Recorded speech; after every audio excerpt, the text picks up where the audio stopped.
Once again, a very warm welcome, learners. In today's session, we will discuss about branding, marketing research, and labeling.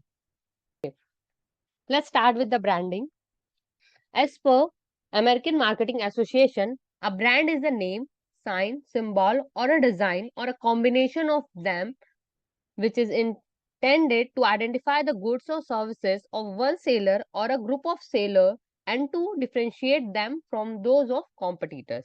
ठीक है, American marketing association के हिसाब से brand क्या होता है? ब्रांड कोई एक नेम हो सकता है, कोई एक साइन हो सकता है, कोई एक सिंबल हो सकता है, या पर्टिकुलर एक डिजाइन हो सकता है, या हम सारे चीजों का कॉम्बिनेशन बना के एक फिगर ड्रॉ कर सकते हैं, एक लोगो ड्रॉ कर सकते हैं, उसको हम अपना ब्रांड बना सकते हैं। और ये किस लिए किया जाता है? कि हमारे गुड्स जो है, हमारी गुड्स एंड सर्विसेज है, उसको हम डिफरेंशिएट कर सके अपने कॉम्पिटिटर्स से। जो भी अदर कॉम्पिटिटर्स अवेलेबल है मार्केट में, जो अदर कंपनीज है, उससे हमारे गुड्स को डिफरेंशिएट करने के लिए हम अपना एक ब्रांड बनाते हैं।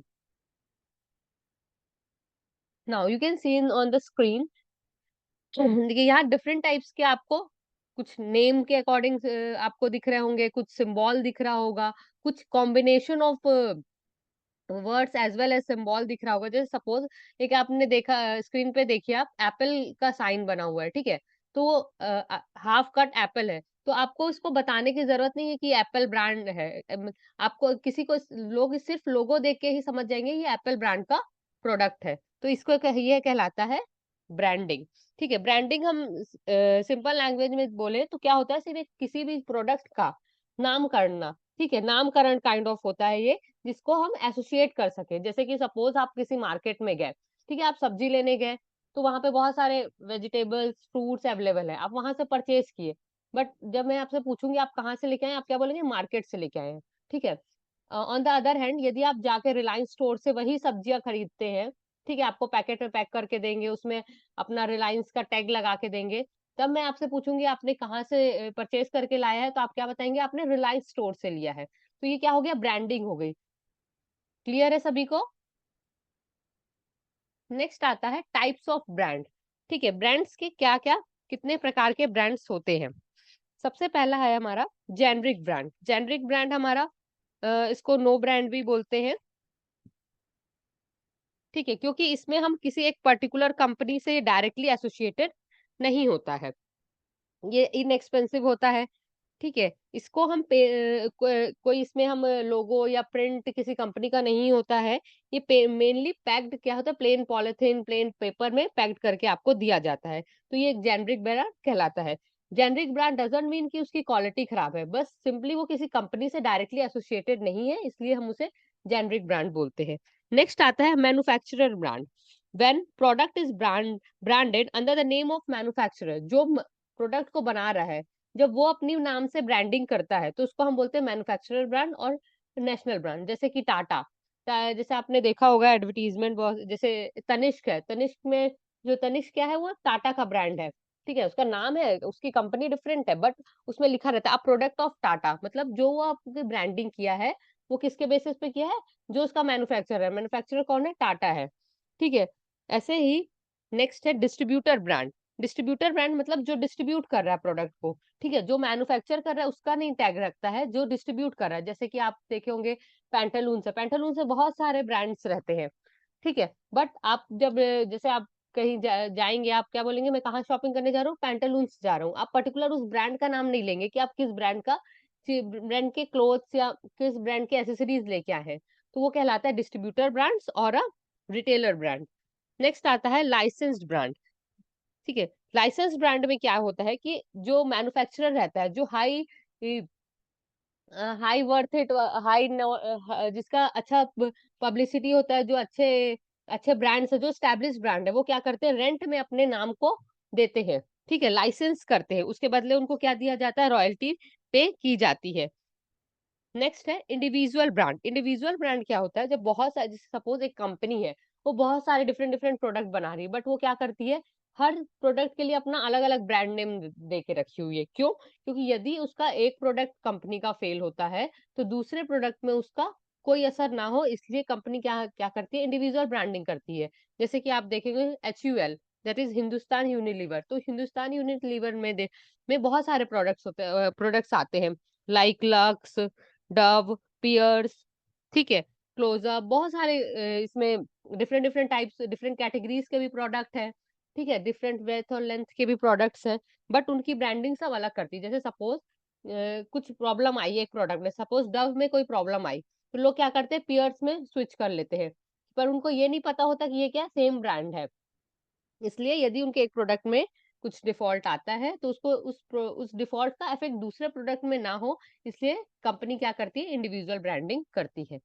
नेक्स्ट आता है फैमिली, फ्रैम फैमिली ब्लैंकेट और एम्ब्रेला ब्रांड। एम्ब्रेला ब्रांड मतलब यहाँ हम सम टोटल जितने भी चीजें हैं सबको मिला के हम एक ब्रांड नेम देते हैं। जैसे सपोज आप रिलायंस स्टोर जाते हैं, तो रिलायंस स्टोर में आपको बहुत सारी चीजें मिलती हैं, जैसे आपको सॉल्ट भी मिलेगा वहां पे, ठीक है, घर के भी सामान, बेसन, बेसन, ठीक है, शुगर, बहुत सारी चीजें रहती, बट वो क्या होता है, रिलायंस ब्रांड का होता है। तो वो सारे प्रोडक्ट्स, जितने भी प्रोडक्ट्स उनके यहाँ अवेलेबल है, उनको किसके नाम से बेचता है, सिर्फ रिलायंस के नाम से वो बेचता है। तो इससे क्या होता है, आपका ओवरऑल कॉस्ट कम होता है, ठीक है। जब आप एक ही ब्रांड नेम से पब्लिसिटी करेंगे, एडवर्टीजमेंट करेंगे, तो आपका ओवरऑल जो एडवर्टीजमेंट कॉस्ट रहता है वो कम हो जाता है, ठीक है। तो as per the companies need और उनके प्रोडक्ट के नेचर के अकॉर्डिंग कंपनी डिसाइड करती है कि हमें किस ब्रांड पे, किस टाइप ऑफ ब्रांडिंग पे जाना है।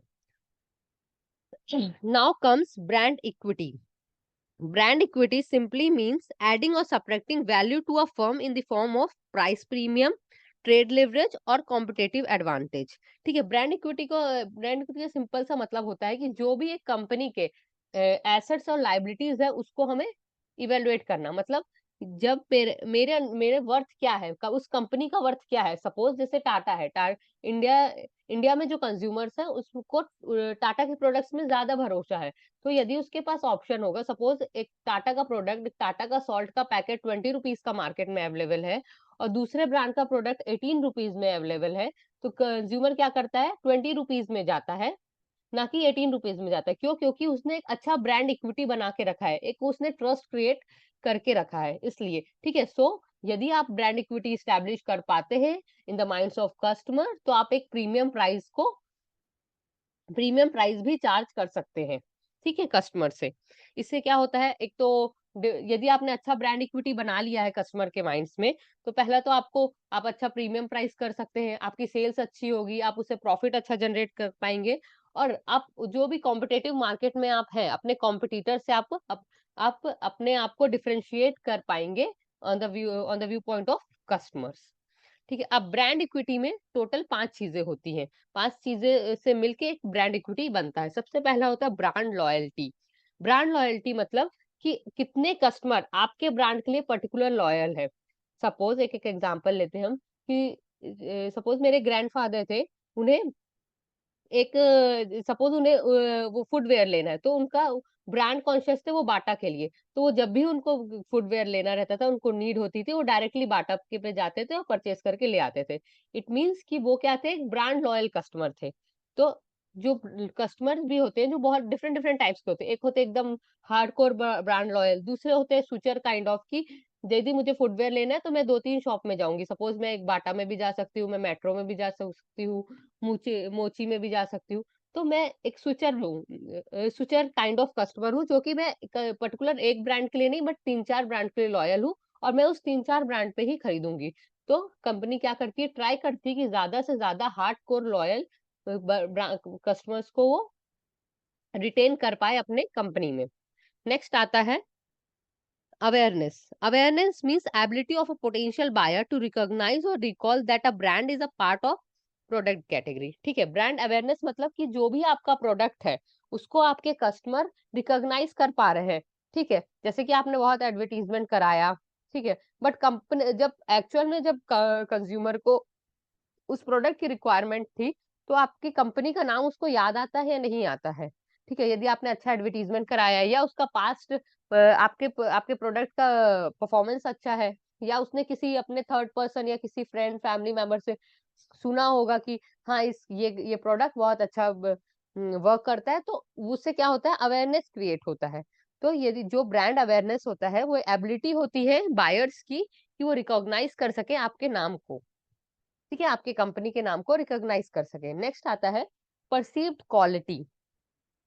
परसीव्ड क्वालिटी मीन्स देखिए, अलग अलग कंपनी, जैसे हमारा माइंडसेट क्या है, सबका माइंडसेट अलग अलग होता है, डिफरेंट डिफरेंट। आप कंज्यूमर बिहेवियर में पढ़ेंगे कि हर कंज्यूमर का माइंडसेट अदर अदर अलग अलग होता है। जैसे कि सपोज मेरा माइंडसेट ये है कि मैं कोई प्रोडक्ट मुझे चीप प्राइस में मिल रहा है, तो उसकी क्वालिटी लो होगी, ठीक है। जो एक प्रोडक्ट जो हाई कॉस्ट में मिल रहा है, हाई प्राइस है जिसका, उसकी क्वालिटी ज्यादा होगी। तो वो डिपेंड करता है कस्टमर टू कस्टमर। तो आपको ऐसा क्रिएट करना है, आपको यदि आप अच्छा ब्रांड इक्विटी क्रिएट करना चाहते हैं, तो आपको कंज्यूमर के माइंड पे क्रिएट करना चाहिए कि जो भी आप प्रोडक्ट बना रहे हैं, वो क्या है, बेस्ट इन द मार्केट, ठीक है, जो बेस्ट इन द क्वालिटी है, ठीक है, बेस्ट इन द फीचर्स है। तो इस तरीके से आप अपने कस्टमर के माइंड पे क्रिएट कर पाएंगे एक अच्छी क्वालिटी, ठीक है, कि जैसे हमारा क्या है, टाटा के लिए एक ट्रस्ट क्रिएट हो गया कि ठीक है, जो भी प्रोडक्ट बनाएगा, whether it's a jewellery brand और ग्रोसरी काइंड ऑफ ब्रांड, तो वो हमेशा क्या करेगा, हमारा माइंड में सेट कर दिया ये टाटा का प्रोडक्ट है तो ये अच्छा ही होगा, ठीक है। आयरन रिलेटेड जो प्रोडक्ट रहते हैं, तो ये होता है परसीव्ड क्वालिटी क्रिएट करना अपने ब्रांड के लिए। नेक्स्ट आ जाता है ब्रांड एसोसिएशन। ब्रांड एसोसिएशन मतलब हम किसी एक इवेंट से एसोसिएट करें अपने ब्रांड को। जैसे आपने एडवर्टीजमेंट देखा होगा कैडबरी का कि ये फेस्टिवल है, कुछ मीठा हो जाए, तो कुछ मीठा हो जाए से क्या एसोसिएट किया था कि कुछ भी यदि फेस्टिवल आता है जिसमें मीठा खाने का मन है, तो आप उसमें क्या ले, कैडबरी ले। तो ये क्या किया, फेस्टिवल को एसोसिएट कर दिया अपने ब्रांड के साथ, ठीक है। जैसे कि एक और एग्जाम्पल है थम्स अप का, आज कुछ तूफानी करते हैं, ठीक है। तो ये क्या है, एसोसिएट कर रहा है आपको किसी एक इवेंट से, आपको किसी एक टैगलाइन से एसोसिएट करना अपने ब्रांड से, ठीक है, कि लोग उसको हमेशा रिकॉग्नाइज करके रख सके।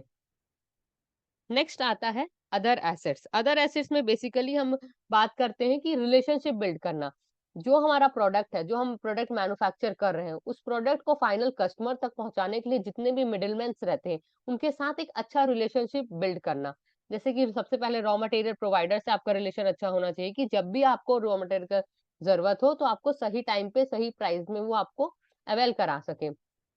वैसे ही जो आगे डिस्ट्रीब्यूटर है, रिटेलर्स है, उनके साथ भी मेंटेन करना। तो इसको करने के लिए आपने देखा होगा बहुत सारे रिवॉर्ड पॉइंट्स आजकल बनाया गया है कि यदि आप इतना परसेंट सेल करते हैं, तो आपको इतना परसेंट प्रॉफिट मिलेगा। कस्टमर्स के लिए भी है कि आपको कैशबैक मिलेगा। तो ये सारी चीजें क्या कहलाती है, एक ब्रांड इक्विटी बनाने के लिए ये सारी चीजें एक टूल्स की तरह काम करती हैं।